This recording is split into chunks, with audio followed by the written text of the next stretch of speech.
Good afternoon to you. It's Monday, November 11th at 2:17 p.m. Hope you're doing well. Couple notes I wanted to get to before this afternoon or evening, so I thought I'd go quick cast style. Thanks to Anish for stepping in, doing the yeoman's work, talking about the Purdue Ohio State game. It was a tough situation. I was watching 11-year-olds play soccer. My nephew had a game and it overlapped, and I wasn't going to get to a post game till very late in the evening, and everybody was clamoring for the post game comments, and Anish did his thing, and appreciate it. Good to hear other perspectives. Good to hear other voices, and Anish and Jay stepping up in the last two post games. Really appreciate it. But I had a couple things I wanted to talk to before I get to them. Let me thank our pals at Home Field Apparel. Head over to homefieldapparel.com. Enter Boiled25 at checkout. Get 15% off. They got the platinum packs. They got some retro coaches jackets. They got some great hats, great t-shirts. And you're probably starting to think about Christmas shopping, I'm guessing. So never too early. Boiled25 gets you 15% off your first order.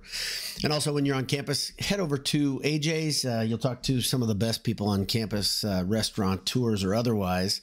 Great service, great food. Tremendous atmosphere. TV's on the wall. If you order a pint on game day, you'll get a Boiled Sports magnet at the bottom of your beer. It's kind of a little sunshiny reminder, even though they may not have been great if you were there on a football game Saturday. Still walk away with something kind of fun. If you want to order ahead, eatajs.com. Burgers, beef, beer. That's AJ's. AJ's by the fire station. Thanks to everybody for taking a moment out of their day to tune in to hear me talk. But what I'm going to talk about is things you've already been talking about, things you've already been thinking about. First one, probably the biggest issue right now around Purdue sports is, of course, the injury to Daniel Jacobson becoming official. I think yesterday, was it? Maybe the day before. Yesterday. It was Sunday. His situation, the fractured tibia, is going to put him out for the season. Coach Painter said it's a 2 to 4 month recovery, and he said he'd rather have it not be something that was rushed for Jacobson. It's good to see, good to hear. It's going to affect the lineups, going to affect the rotations. The guys right away that are affected, of course, is TKR, who's starting already. But then behind them, you've got Berg, First, and Burgess in no particular order. Anish talked about this. He kind of thinks it's Berg's job to lose, and it's essential that Berg playing because of his size. I have been consistent on this before Jacobson's injury. I said this is first time to shine. I thought this whole season looked like that anyway, just because he's a guy who's got more experience than anybody on the team. He's been dead steady. He can do a lot of things. He can make teams lives pretty hellish with his ability to pop out, hit the three, get in, attack the basket. He's very athletic, underrated athleticism, in my opinion, for Caleb First. Burgess is a developing guy. I think he has some big upside because of his enthusiasm. His motor is great, but he's still got some details he's got to work on. No doubt about it. But Berg, the ability to just body somebody like nobody else on the roster, really, that's important to Purdue. Something Matt Painter said he started really counting as essential for a Purdue basketball team a couple of years ago after Painter was just sick and tired of Michigan State pushing him around. So all these guys and TKR, all these guys are going to be affected by Jacobson's injury. I think all of them need to step up, and I think Coach Brantley has his work cut out for him because now it causes everybody to have to accelerate their development a little bit. Like I said, the only guy in that group, in the group of three, First, Berg and Burgess, that's a fully baked product, in my opinion, is First. So we'll see what happens. I think he has a great opportunity. I think they all have great opportunities here. I'm busted up about this because Jacobson was fun to watch and there's big upside. But at the same time, there's great opportunity for the team here. The second thing I want to talk about was the chance at not the odds, not that type of chance, but chance. Like the things of the students yelling "Fire Walters" at the basketball game. Many of you reported this to me before I even noticed it because I was watching on BTN while some of you were there. But the interesting thing about it is the administration, I don't know if you'd call it fired back, but definitely put a stake in the ground on what they think about these chants during basketball games that are negative. They pretty much warned students that if they get caught saying things like fire Walters because they're so negative, that they could lose their privileges as members of the paint crew. The one thing they did say, and a member of the BS contingent talked about this, they use the word slanderous. That's not slanderous. It's not a slanderous statement to say fire Walters. You can call it negative. You could say that. Bad vibes, man. But I'd say the bad vibes started long before that, when the football team started playing the way it has this season. A lot of ways to solve this problem. I think the administration misstepped here to threaten kids that you're going to kick them out of the paint crew because of that. I think it's not a very good reason. You can ask them to stop it, but one thing it does, it brings more attention to it. Many people didn't even know it was happening, but now everybody knows it's happening. It's on Twitter, and yeah, there's a bit of a pressure cooker coming here from Mike Babinski. Let's see what he does here in the next couple of weeks. See what the football team does too. There's still opportunity. There's still football to be played. Of course, Purdue welcomes Penn State, welcomes them with open arms to Ross-Ade Stadium at 3:30 on Saturday. I'll be there. You'll probably be there too. And it's going to be on national TV. Purdue, of course, is a 28.5-point underdog versus the Nittany Lions. That's not good to have a 38.5-point underdog, and then they beat the spread one week, and the next week play another good team and be a 28.5-point underdog. Kind of says a lot about the state of the program. So I'll let you decide if the chants are the right course of action for sending a message. But do what you want there. That's your call. I just think it's going to be a rough Saturday, and weather's going to be good at least. The silver lining is I think we really didn't have a bad weather game all season. It's senior day in Ross-Ade on Saturday. Those seniors love the guys. Sad that this season has gone this way. It sucks that their final campaign has been so abysmal, but it truly has been horrible. It's been close to historically bad. When all the dust is cleared and settled, we can talk about which Purdue teams have been shut out more than this team. And I think you're going to have them up there with some of the truly noteworthy teams in the program's history. Point differential is going to be up there. Defensive ineptitude is going to be up there. And then just looking at the team, you're like, man, where's the identity of this team other than things not going well? And I don't have an answer for that. Other than negatives, there's not much of an identity at all, this team, other than they've been able to run the ball pretty effectively. And in spite of that, Mackey didn't get enough carries on Saturday. So, yeah, so I'm going to give a parallel. I've talked about the Colts a lot because not only do I watch Purdue on Saturday, I watch the Colts on Sunday, but there's a parallel between the Colts and Purdue this season. I think the big one is the Colts kind of mortgaged their future a bit with Anthony Richardson. They went after a guy who tested great in the combine. He's an absolute specimen. He's a best athlete on the team, debatably, for the Colts. But he can't throw a check down pass. He can't do the simple things that a quarterback really needs to do. He needs to develop a lot. A lot of work there. Now, do you have the patience to watch him develop while the rest of the team kind of, their prime years are used, they're spent, right? A lot of guys are going to be, their time in Indianapolis is going to go away altogether because they're waiting for a quarterback to develop who might not develop. And at the same time, they got a backup who's my contemporary. He's in his, what is he, 40? Flacco. They did it again. The Colts keep doing that as if they don't understand that's what happens with old guys. They get worse at football. But anyway, the parallel, of course, is Purdue took a bit of a risk on an upside guy. And Anish talked about it, called it a lottery ticket. And you could call it a lottery ticket.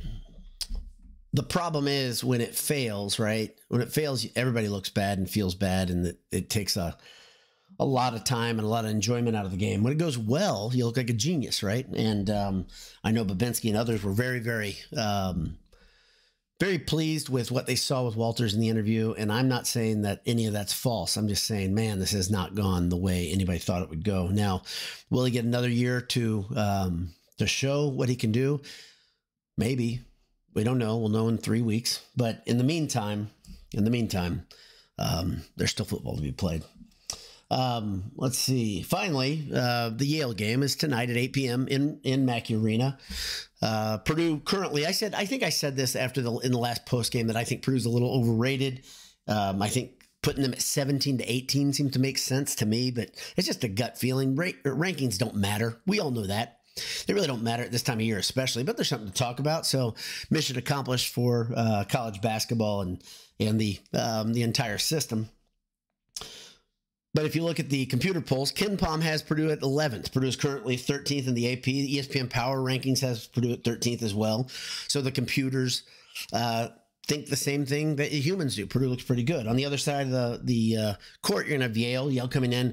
Not the Yale of previous seasons. They're not quite as sound and not bolstered by quite the talent they had. Like I told you, they lost a 7-footer, transferred to Michigan. That's been a big loss for them.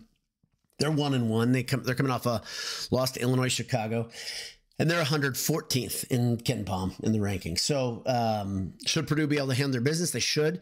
This is probably, if they're not a tournament team, they're going to be close because every year their coaches are really good coaching, getting them to come together and play well by the end of the season. And they do have an identity as a team. The problem is that the identity is generally reciprocated on the quality of players. I don't think they have what they've had the last few years, just by the quick highlights I've seen. Full disclosure, I have not watched Yale play. That might shock you. So that's about all I've got for you. But 8 p.m. tonight, oh, big thing, 8 p.m. tonight, we'll be here. I will be here with a post game. So it's a programming note. There will not be a Handsome Hour at the normal Monday night slot. It was 2 weeks in a row where we've kind of gotten screwed with it, but it's kind of getting messed up by the basketball schedule. So, following the game, I'll be here with a post game. We're going to try to put together a Handsome Hour maybe on Wednesday or something. We don't know if it works out at all. But I'll be here if something strikes my fancy with QuickCast, and we'll have content, as you know. And that's about it. So sorry about that. If Monday night is a fun time to get together and with us and make fun of things. Sorry, we're not going to be here tonight, but Purdue will be playing at the same time. Purdue will be playing from 8 o'clock till around 10 p.m. Eastern time. So a couple of you guys are here live. Appreciate you being here. Zachary Welch says, thoughts on the Paint Crew letter about the Fire Welch's chant? Yeah, I gave it to you. I just don't. It's the Paint Crew, and I've heard, it's not I don't think it's great. I don't think that's a great thing, but yeah, I'm not a big fan of that. I think it's going to have, I think it could be louder. That's the other thing. And if it's an entire group of people, can't kick everybody out of the student section. Motor City Boiler says, boiler up, boiler down. How are you? Good to see you. Glad you're here. The Well Ministry says, I have a pretty good feeling about this game. I think Purdue might score a touchdown. Wow. Bold stuff about the Penn State game there. Glad to hear you got optimism. Isn't it wild? At the beginning of the season, I think I had many people telling me I was being negative by saying Purdue was going to win 5 or 6 games. And now we all universally would be pleased as punch to see Purdue even generate one really good solid drive that gets capped off with a score. How our perspectives have all changed. Motor City Boiler says, is Nebraska football in crisis? I expect full coverage during Handsome Hour night. Sorry, it's going to be moved back a little bit. Nebraska did something brilliant. They hired West Virginia's old, gosh darn it. I talked about this, I think, a little bit with Anish. Was it Anish? Yeah. Was it Anish or Jay? It was Jay in the last Handsome Hour. We talked a little bit about this, and Nebraska is trying to figure some things out, and they are perpetually a step away from getting bowl eligible for 2 seasons. It's pretty crazy. I think they're, 0-7 when trying to get bowl eligible under Matt Rule. Pretty wild. South Haven Boiler says, I think First will step up and play the most minutes at the 5, even if he doesn't start. I agree, and we saw that last game. He played 12, 13 minutes. I think there's a good chance that could become the norm. I agree, and I like First a lot. I think we're in pretty good hands with the team. Maybe this helps the team accelerate kind of settling into who they are a little bit quicker. Maybe. I don't know. Trying to find a silver lining to an injury that hurts. You already have Waddell with the broken hand and Jacobson with the fractured tibia now. So not so great. Karen Grulock says, boiler up. You're the best DB. I'm the best defensive back. I appreciate Karen. Hope Caleb gets some more minutes. Love my Fort Wayne kids. Team Fletch. Yeah. I think you meant Boiler Dowd. I think you BD. I think that's what you meant. But Karen, thank you. Regardless, if you think I'm a good DB, I'll take that. But yeah, I like the Fort Wayne kids on the team, and I think there's great opportunity here. The Well Ministry brings up a great point. Thank you, veterans. I am the son of a veteran, Army vet. My dad served in Okinawa for U.S. Army. He always says he served, and when he meets another veteran, he says, "Which side were you on? Or were you with the good guys?" or something like that. It's always funny. But appreciate all the veterans out there, all you guys and gals who were all you girls and guys who were braver than I and made the tough decision to dedicate yourself to something bigger than yourself. Appreciate all you guys. It's a great day to celebrate you guys. Nita Beanverse says, as a fan, I feel less pressure this season after them breaking through. Obviously, I want them to be great, but I'm not nearly as anxious. And I think that's a common emotion. I'm there right with you. And I think this season should be one we should enjoy the ride. We should always enjoy the ride, always enjoy the process, but especially this year because of the wake of what we're in. It's pretty special last year, pretty special. And it's okay to allow that to flow into this season. Absolutely okay. Let's see. Motor City Boiler says, one thing many people don't realize is that the right to free speech doesn't apply with an accurate. Yeah, so here's the thing, and I say this all the time. Everybody has the right to say whatever they want. They're not going to be arrested. I do think that taking someone's ability to be in the paint crew is pretty silly for this. They're not cursing. They're expressing displeasure over a situation that affects them. Because in fact, the percentage of kids who go to basketball games who are Purdue students that also are ticket holders for the football team is probably high. And I said this earlier behind the curtain with my Boiled Sports crew. I said, their time is ticking. They know that. As Purdue students, they're like, man, I only have one more football season to watch. I love football season. Perhaps this is the sentiment. I don't want it to suck. I don't want it to be dead man walking type thing or not have any belief that the team can turn a corner. Nobody wants that. Nobody wants that, especially when you're a kid and you're a junior or a senior and time's limited. So, yeah, I have a hard time with this. I just don't think this is out of line at all. That's the thing. I told you I turned corner on this, being more open with my feelings about this, just because of the nature of the season, the nature of the losses, the fact now we're dealing with 9 straight losses, right? 1-9. I mean, that's the thing. I do this as a hobby. I like talking about Purdue sports, but my priorities have changed on this. I'm going to go to the game. I'm going to tailgate before the game. I think we're doing walking tacos this week. I think it's a good choice. We've had a theme every game, which has been fun. But yeah, I don't care as much.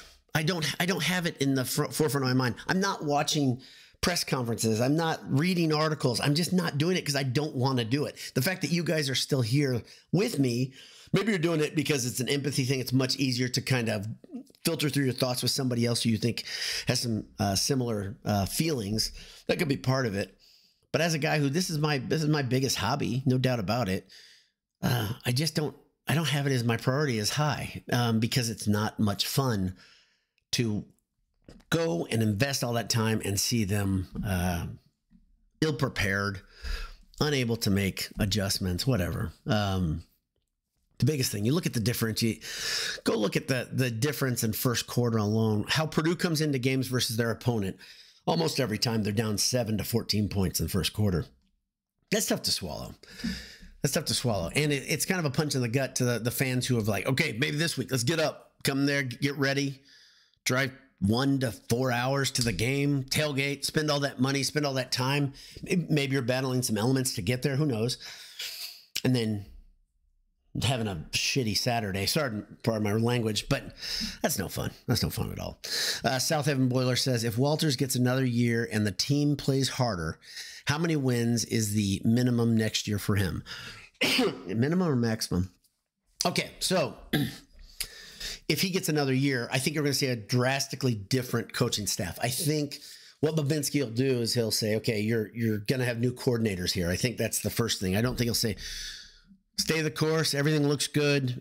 Just need to make a couple of adjustments. Watch the film, line up right. I'm giving you a couple coach speak things, and then everything's going to be okay. Next year's schedule is almost as difficult as this year's schedule, if not just as difficult. It's another monster. It gets no easier. So if you change direction, whoever the new coach is, they have to come in. They're going to have a little bit of a mountain to climb. And if Walters is back, he has to deal with this stuff again. The problem that you've got is you're going to have a fan base that is pushing back, maybe pushing back literally from the table, saying, okay, I guess that would be figuratively, pushing back from the table and pushing back, saying, you know, I don't really want to do it this way again. To expect, I don't expect much different results. So I think there's going to be a cost to this. That's what I keep saying. They have a calculus that's a lot more detailed on how they figure out, you know, what, you know, is the buyout worthwhile is the question. I don't know. Think about this, how often we talk about this now. Like, and I don't think we're dwelling or anything. I think it's just in the forefront of all of our minds, right? If you're a Purdue football fan. Zachary Welch says, let's see. I didn't answer the question. And I won't answer that question yet. I apologize, South Haven Boiler, because we don't know all of the factors. That's the big thing. We really don't know. Zachary Welch says, feels like this Yale game is a better test than Bama. What? If we can keep Yale at arm's length all game, I'll feel pretty good about this team. Better test than Bama. I don't know about that. I don't know how this is a better test than Bama. Bama's athleticism, their depth, their talent is top notch. Their coaching's great. Coming off Final Four. Yale's a tournament team. Wicked smart kids. But I mean, that Bama game is gonna be fun. It's gonna be a good barometer, and it's less than a week away. It's a lot of fun. This is a good fun week. So let's see. Karen Grulock says, not a fan of Paint Crew yelling IU sucks or anything negative. Mackey's way too classy for that. I'm just going to say it. IU is good. Look at IU football. They are tough. Yeah, IU football is incredibly good. I've been talking about this all season. Many of you have not been happy with me for observing. IU is very good. IU did it again. They closed out Michigan. They're good. Really, really good team. Really well-coached team. Really, everybody's on the same page. Really organized. We keep saying that term, organized. I think it's a great way to look at IU. They have an identity that's clear. The IU sucks thing, though, I think it's a little more than just what's happening on the football field. There's an overwhelming, overarching theme, I think, when they chant that. I don't chant that. The students are welcome to do whatever they want. That's the way I look at it, but I understand. I understand people don't like that, and that's okay. I don't really have a big problem with it, to tell you the truth. So, Motor City Bush says, no handsome hour tonight with tears. Yeah, it's tough to break hearts, but I'm the messenger today. M&J Gordon says, boiler up. Hammer down to you. And I think that's it. So I'd call that a legit quick cast. 23 minutes in the books, and we're going to call it up. I will see you again, though, later after the game versus Yale. I will talk about things basketball related, and we will... Maybe we'll start looking ahead to world after the. Well, the funny thing is, we didn't have much of a world or a feel of what the Purdue basketball team would be with Daniel Jacobson yet, because it was so new. But now the season without him, we get to figure that out quickly. So I don't think this is the best test of that. I think Alabama will be a very good test of that because of multiple factors. But Uncle Cliff is a beast on Alabama, and he doesn't like losing to Purdue, and he's proven that he's really good at beating Purdue. So that's gonna be a fun game. I think it's gonna test TKR. I'll tell you that much. That is a talented Alabama team, no doubt. So hope you have a great day. Hammer down. God bless you. See you after the Yale game this evening. Bye-bye.